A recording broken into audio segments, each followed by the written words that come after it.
Breaking news. World number 1 Jannik Sinner withdraws from Olympic Games. Jannik Sinner will not compete in Paris due to illness. World number 1 Jannik Sinner will not compete at the Olympic Games in Paris due to illness. After a good week on the practice court, Jannik felt issues and took a couple of days off. Sinner visited the doctor who advised him to skip Paris due to tonsillitis. The world's best player shared the news with his fans, highlighting how much he looked forward to representing Italy and chasing the Olympic glory. Jannik will watch the action from Paris from his home, supporting the Italian athletes and hoping to see as many medals as possible. The Sinner joins Andre Rublev among the most notable players who will not play in Paris. Jannik is spending his 7th week on the ATP throne, passing Thomas Muster, Marcelo Rios and Yevgeny and moving closer to Juan Carlos Ferrero and John Newcomb. The Italian will remain at the top in the following weeks with no ATP points up for grabs for his main rivals in Paris.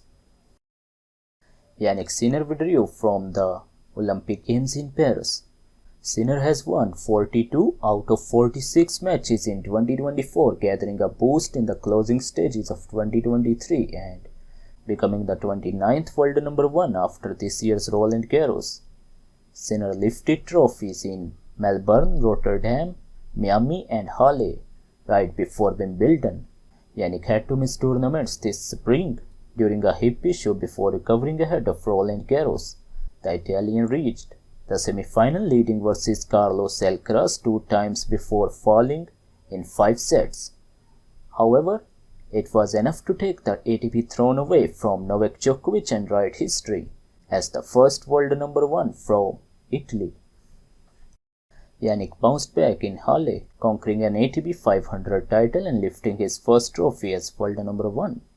Sinner built a healthy lead over Novak Djokovic and Carlos Alcaraz at Wimbledon, staying at the top ahead of last year's finalists. Jannik lost the semi-final at the All England Club a year ago and could not repeat that, falling in the quarter-final to Daniil Medvedev 6-7, 6-4, 7-6-2, 6-6-3 in 4 hours. Sinner did not feel well the night before the match, struggling to sleep and waking up dizzy and without energy. He gave everything against Medvedev, asking a medical timeout in the 3rd set and receiving it outside the court. The Italian wasted a set point in the 3rd set and took charge in the 4th, forcing a decider but ending his campaign in the last 8 despite a great effort. As was expected, Jannik missed an ATP 250 event in Bastad, training on clay for the Olympic Games but experiencing a setback that forced him to skip the action at Roland Garros. Hey, thanks for watching the video. Subscribe to the channel for more.